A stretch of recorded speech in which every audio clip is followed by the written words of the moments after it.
Do you ever want to dive deeper into the Bible, but you just don't know where to begin or struggle to feel like you even have the time? When you read the Bible, do you get frustrated because you know there is so much more in there? You just have no clue how to get it out. Or maybe you just want to know the Bible better and you're looking for any resource to help.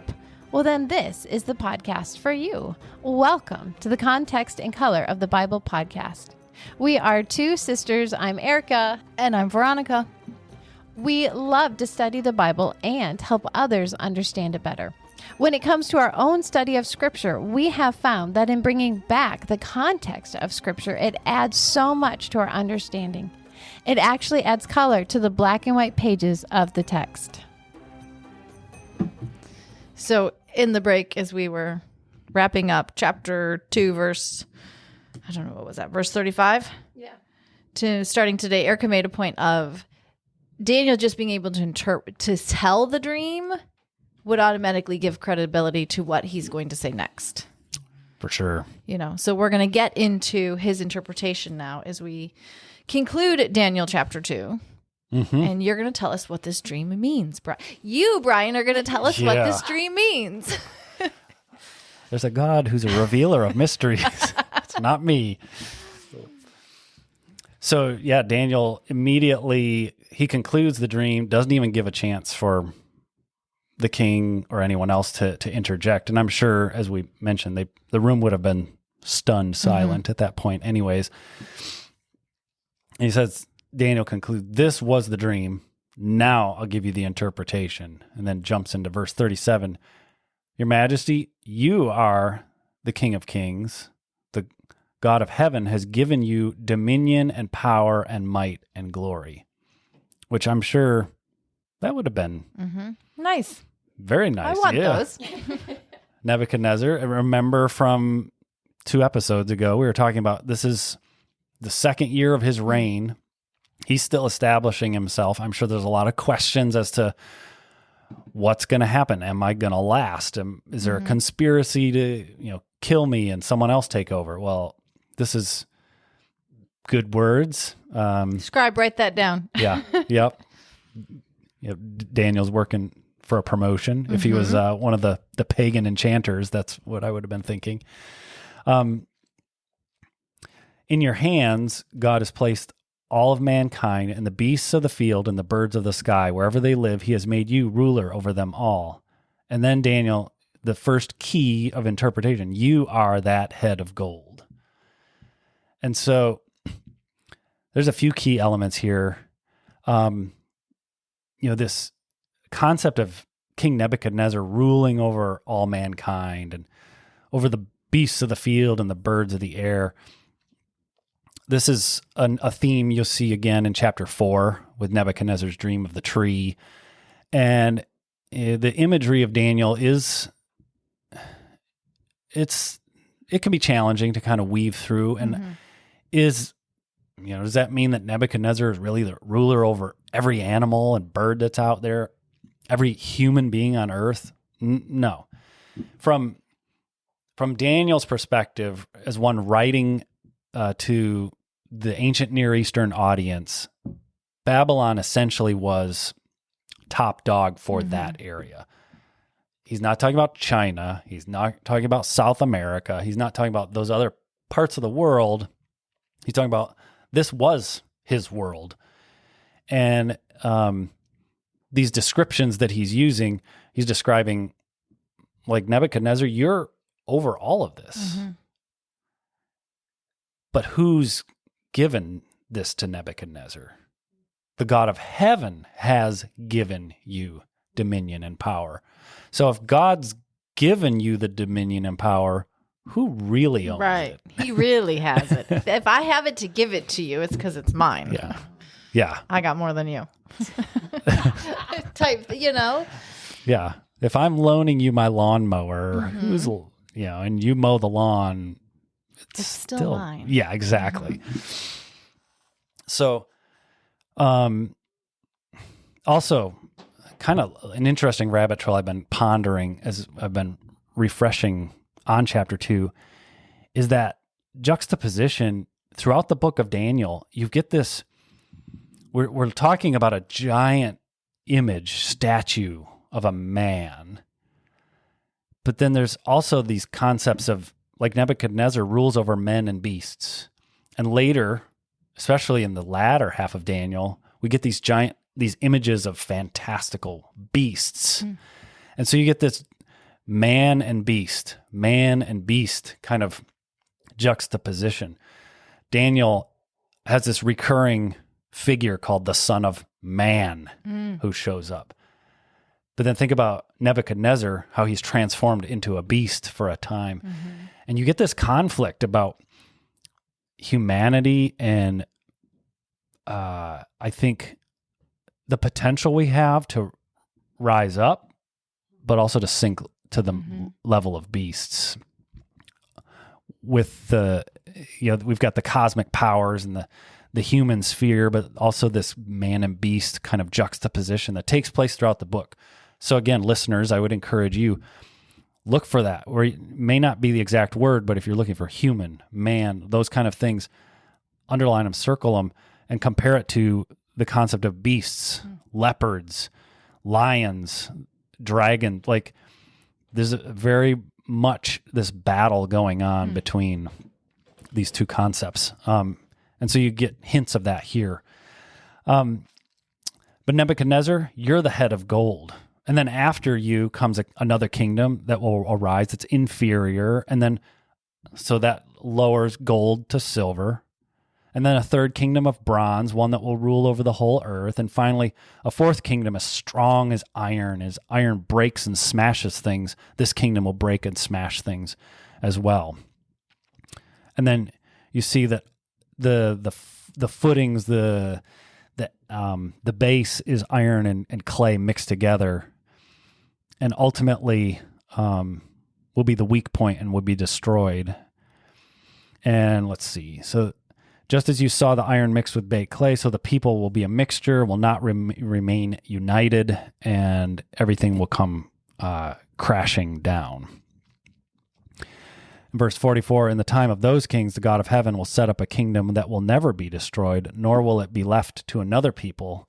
It will crush all of those previous kingdoms, the kingdoms of this statue image. It's going to crush them and bring them to an end. But this last kingdom will endure forever. And this is the meaning of the vision of the rock cut out of the mountain, but not by human hands. This is a supernatural, its origins were of supernatural substance. And this rock broke the iron, the bronze, the clay, the silver, and gold into pieces. And the great God has shown the king that what will take place in the future, this dream and is true, and its interpretation is trustworthy. And we'll see in a moment the king's immediate response. But I think I read a commentary just yesterday that helped bring some additional thinking to this. I think it would have been a massive relief, because this author thought the reason in his understanding of why the king didn't reveal, he wanted to know both the dream and the interpretation, was that he feared the dream and the statue was himself. Nebuchadnezzar was afraid, this statue represents me. Something is going to hit me from outside and destroy me, and my legacy, my reign, everything about me is going to be destroyed. And Nebuchadnezzar was early in his reign, as we've talked about, perhaps felt like a conspiracy was afoot, and he wanted to hear the advisors tell me what the dream is and the interpretation, because I don't know if I can trust, maybe you're all in conspiracy against me. And I had never, it's interesting with all the commentaries I read that I hadn't come across that particular understanding. So he's looking not only for someone who can give a trustworthy interpretation, but somebody who's trustworthy themselves. And so he wants... So it's a test. Yeah, it's a test. Even in addition to the fact that he also doesn't have the key of understanding of that, what the dream means. He wants to know, could this dream be me? Mm-hmm. And I think when Daniel said, no, you're the head of gold, he's like, whew, okay. And then he goes on to explain, like, this is the next empire and the next empire. And it's like, oh, this is all, yeah. Yeah, a little moment, kind of like my lifetime. Hezekiah. It's like, oh, it's not going to happen in my lifetime. Great. This is good. Okay. What's for dinner? For you guys. I'm good, though. But really, the point of the dream isn't so much about the image as it is about where the dream ends. Mm-hmm. It's not the statue that's the main focus. Mm-hmm. Like, that's the beginning. That's the launch pad. Mm-hmm. The real focus of the dream is this rock cut, not with human hands. This has a supernatural origin, and it destroys these empires, blows them away. But then where it starts small and then it grows like the mustard seed in Jesus' parable and encompasses everything. And there are connections, in fact, to Jesus' parable about the mustard seed, where it becomes a tree and the birds of the air come and perch in his branches, and chapter 4, where Nebuchadnezzar sees a great tree and the birds of the air come and perch in its branches, and Nebuchadnezzar is the tree. Nebuchadnezzar is part of this. So you get these continuing themes of there is a kingdom that will come that will take over everything in a good sense, not in a bad takeover, but one day it will encompass everything, and it will cast aside even these great empires that you see rising and falling. Remember the prayer that Daniel gave in earlier in the previous episode, talking about God, you are, let me get the exact words. Verse 21, he changes times and seasons. He deposes kings and raises others up. This statue is a picture of those kingdoms rising and falling. God has purposes. He's going to raise up the Babylonians, then the Persians, then the Greeks, then the Romans. But where is all of cosmic history headed? Mm-hmm. Towards that giant rock. Yeah, this rock that becomes a mountain. It encompasses all the earth. And there's pictures of Isaiah and Micah talking about the mountain of the Lord's temple will be established as chief among the mountains. All the nations will be coming and streaming up to it. Like the prophetic vision they were given is Jerusalem raising up higher and higher and higher until everything is pulled into it. And I think this is perhaps Daniel's vantage point of that concept going on. And keep in mind the overall flow of the book of Daniel, like this is the first time we get this moment too, but it shows up again in chapter 4. It shows up again, chapter 7. It shows up in those final visions where God's kingdom is coming. It is powerful. Yes, there are powers and principalities at work in the spiritual realms, conflicting with God's people here on earth, and they are things to be wary of, but we see these snapshots of where cosmic history is going.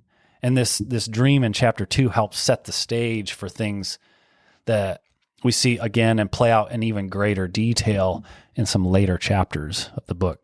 Mm-hmm. Erica has something to say. I think I didn't realize how many connections there were, how many small themes there are throughout this entire book. The man, the beast, Nebuchadnezzar's dreams, just the images he's pulling from. I don't know. It's feeling a lot more cohesive. Good, yeah. Rather than just, I'm telling a story. Yeah, isolated snippets. Yes. Yeah. There seems to be certain things God keeps re-emphasizing through this story. Mm-hmm. And you go, oh. But when you read it too fast, to me, when you read it fast and quickly, I know this. I've heard it since I was, It's a statue. Yeah. Superbook. Remember that? I keep picturing that cartoon. But just even kids' Bibles. You miss, when you don't slow down, you miss those details. Mm-hmm. Yeah, and I don't one little detail too. I know this is slightly, it's not moving the story forward, but just the stone I noted in my notes is from the outside it's a stone. It's essentially worthless. It's easy to disregard. And I think, I don't know this for sure, but I think it is probably a picture of Jesus. It is that beginning, small, just a carpenter from a backwoods part of a backwoods nation in the corner of the Roman Empire who just, plink on the toe of this enormous statue of, human power and governmental systems. And that beginning was brought, not that, we still have, there's still governments, there's still nations, but it's the beginning of what's playing out in cosmic history, where it starts as something that looks very common, but is becoming something you overlook. Yeah, you can easily overlook, but over time, you can't ignore it because it will encompass everything.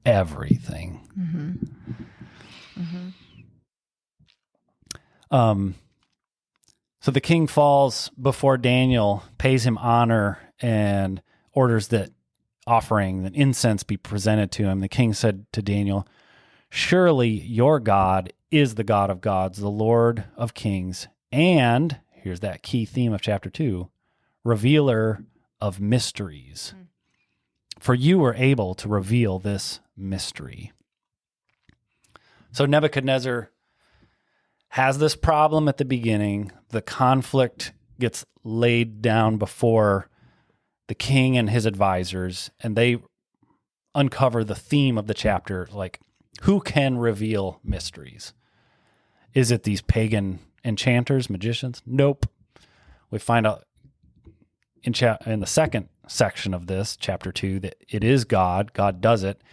And now Nebuchadnezzar at the end corroborates that. He comes along and he has now been convinced himself, yes, your God, Daniel, is the one who can reveal mysteries.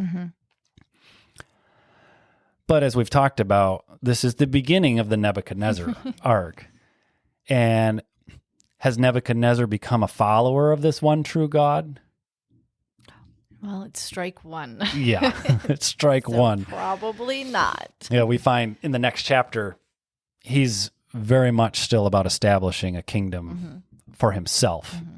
And he takes, I think, some of the lessons he's learned here with the emotions, the feeling, the picture of this giant statue, and says, hey, you know what? I might be able to use this to my own advantage. And that starts to play out in chapter 3. So we find, I think here, Nebuchadnezzar. He was inspired. Yeah. By the wrong thing. I don't think he becomes a follower of the one true God here. I think the debate would be in chapter 4. But he, at least here at this point, he's like, yeah, I'm willing to say the God of the Hebrews has this divine knowledge and can reveal mysteries. He's got that going for him.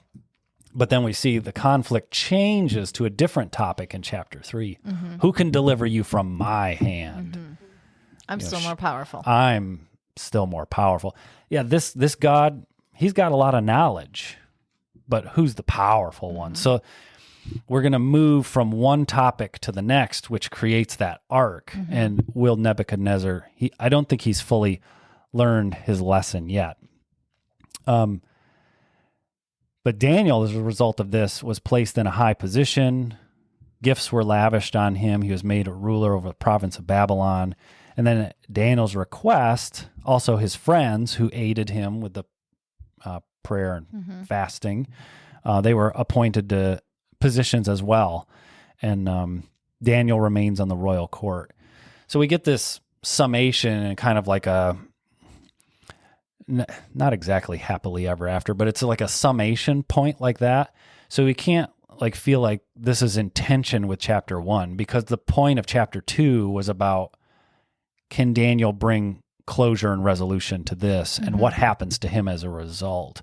Well, the point and concern of chapter 1 was Daniel going through the training program, and will he or won't he succeed based on him trying to stand firm to his values. I think the 2 chapters totally can work together, but don't feel like, even though it sounds like these conclusions may be in contradiction, I don't think they are necessarily. I think they can both exist on their own, and they both have different narrative end goals. But even with that, then chapter 3 is about Shadrach, Meshach, and Abednego. You know, we got to finish off a little bit of what's happened to them since they went through the training and stood firm with Daniel in chapter 1. You know, chapter 3 kind of goes, hey, don't forget, you know, we're going to see how they're still being used, even though they're not the main players. Yes. You know, so with that, then I agree with your Nebuchadnezzar arc, because we got to bring in that first chapter of the key players, but Nebuchadnezzar is the one who shows up again in chapter 4, which sets you up then for chapter 5 with the writing on the wall, and then chapter 6. Yeah. So you've got to see as all that moves through time. Yeah. Who you're focusing on. Yeah. If Nebuchadnezzar's 2, 3, and 4, chapter 5 focuses on Belshazzar, who wants to be the next to Nebuchadnezzar and fails miserably. So we see that Nebuchadnezzar takes strike 1, strike 2, and then I think becomes a follower of that one true God. At the conclusion of 4, failure of Belshazzar to follow up. And that then wraps up the Babylonian Empire. And then Daniel transitions into a new spot with Darius and the lion's den.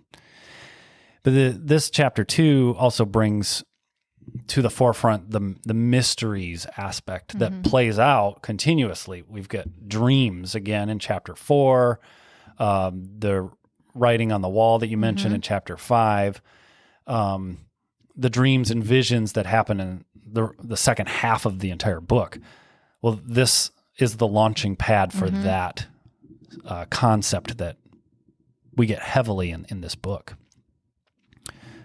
And God is the one that reveals these mysteries. And we'll see God is the one that reveals the mysteries. God is the one who has the power in the next chapter. And then in chapter 4, that God is the true dominion and kingdom belongs to him.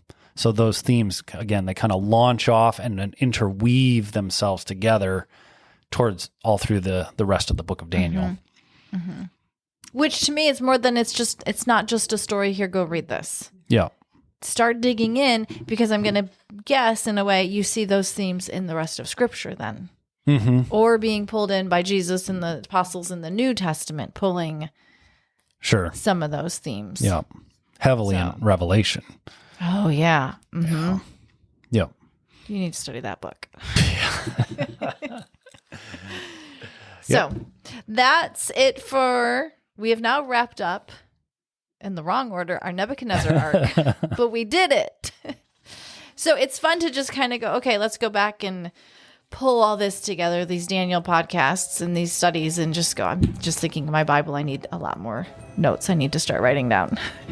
So, but thanks for joining us. Don't forget, we do have social media. You can see us on Facebook, Instagram. All the graphics I make do go on Pinterest. So we would love for you to stop in there and let us know what you're thinking and maybe what connections you saw or thought of as Bryan was going through these the last 3 weeks. So thanks for joining us.